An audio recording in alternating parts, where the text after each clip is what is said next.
It is important to understand that trauma will show itself differently in different people because of different reasons. There is a diversity within trauma. Yes, within our practice, we have to recognise diversity, that people are different, and that can be many kinds of difference. When someone has suffered trauma because of who they are, that can lead to some complexities that we need to give real attention to. There's going to be a lot of therapists listening to this who may be working with populations who are asylum seekers, who will hear stories of trauma just because of who someone is, or the colour of the skin, or maybe their religion or their affiliations. And that then expands to people who've experienced trauma because of their sexuality or their gender selection. We have to be thoughtful of that. We have to realise that that's a perspective that we need to keep in our minds, because it's almost certainly going to be a perspective that the client's going to bring up. And that would look like the client saying, why would someone do this to me just because of how I look, or the colour of my skin, or my sexuality?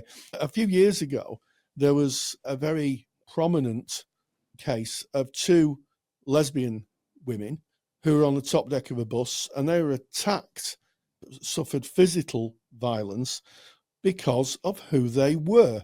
They were picked on because they were gay. There's the trauma, and then there's also the fact that the trauma was delivered because of who you are. Sometimes it's called dual burden. It's the burden of having trauma just because of who you are. And that can lead to something called minority stress, where minority groups may experience stress at a different level than people who are not in a minority group.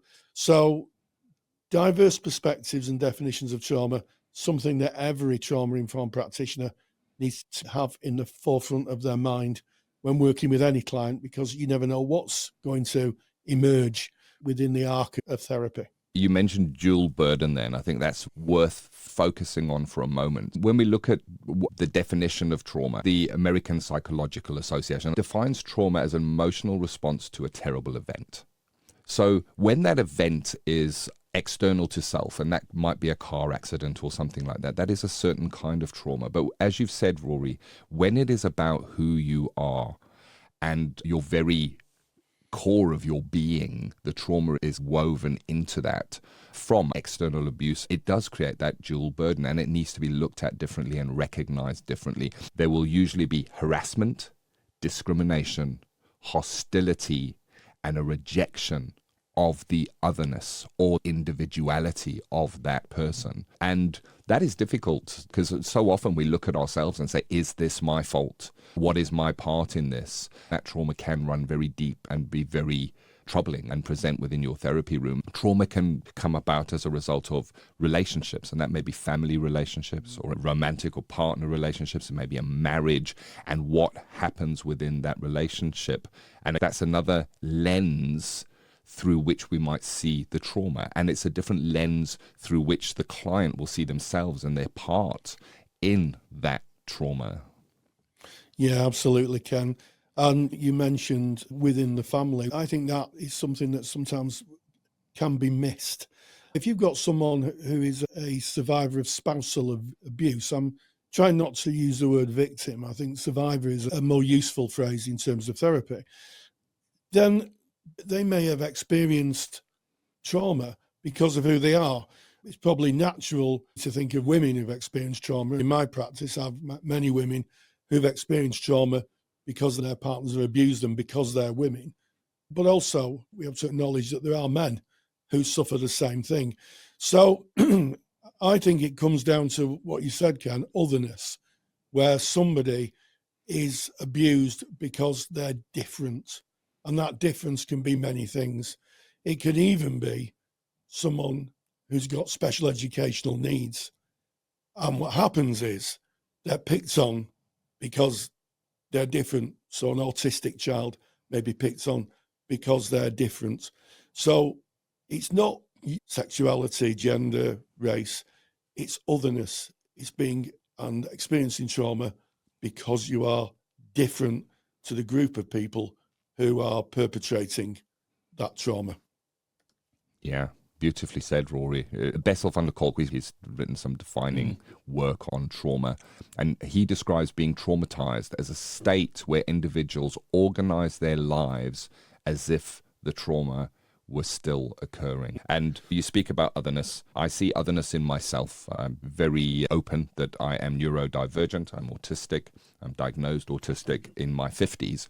And when I look back on my life, I realize the trauma and the responses to that trauma that I enact today from being a child, feeling that I was outside the group, feeling that all the other children had it together and I just didn't really understand how it was, having very few friends, being bullied, having names being called to myself.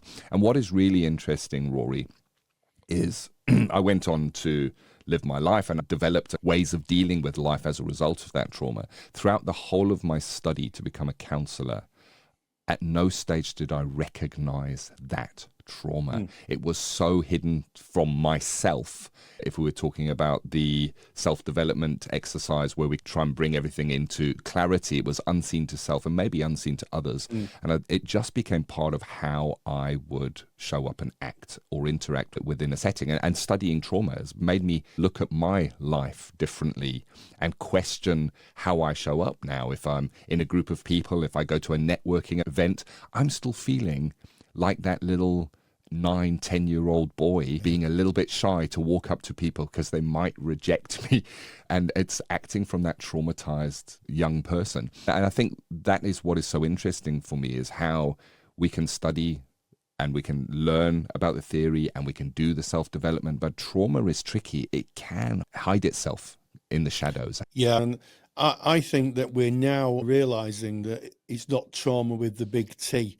When I say trauma with the big T, you know, when you talk, certainly to lay people who are probably not in our field, they would say things like war, they would say things like serious industrial accidents, car crashes, witnessing horrific events, and no one would deny that they are traumatic. However, I think that now we're beginning to acknowledge, and rightfully so, there can be small events in life that aren't connected with wars or natural disasters, which set our brain, certainly the middle part of our brain, which is where our fire alarm system is, to be hypersensitive to situations. And it's really interesting because I live in a very small town. We both live in the middle of nowhere, I think it's fair to say, Ken. And but I went into my local town, which is Manchester, the other day, and I noticed just how on high alert I was. I've never been a soldier. I've never fought in a war, thankfully. But I did find myself being hyper vigilant as I stepped off the train and saw literally hundreds of people at the train station. And I found myself using my phone, but stood in a corner with my back to the wall using the phone, which on the face of it feels a little bit ludicrous. But then I thought to myself, it is a place of safety. At least I can see what's coming. Throughout my trip in Manchester, I have to say that my amygdala was firing off. And when I got back on the train, I was speaking to my wife about it and said, this is partly because of my experiences as a younger man in Manchester, which was a very different place when I grew up, I have to say. The 70s was a very violent time, I think. But it never leaves you. You can rationalise it and say, oh, Roy, you're being very silly here. But actually, the Bessel van der Kolk's key phrase, if you like, the body keeps the score. If you amplify that for someone who may have a different skin colour, sexuality, gender preference, you can have people in innocuous situations feeling threatened. And as therapists, we have to be aware of that. Sometimes we have to give it a name. We may have to say to clients, feels like that wasn't a very safe place, and acknowledge it. 100%. As you were relating your story, your trip to Manchester, I was just looking again over that definition. Being traumatized, a state where the individual organizes their lives as if the trauma was still occurring. You find yourself there with your amygdala firing off in what is a regular situation, but that is how it is for you and how that plays out. It's that recognition that trauma is not always the industrial accident, the big car crash. Yeah. It is more nuanced than that. Understanding trauma through these varied lenses broadens the scope of what trauma encompasses, but it also aids in the development of us as therapists for more effective therapeutic intervention. So by exploring and acknowledging the different definitions of trauma, we can better support our clients.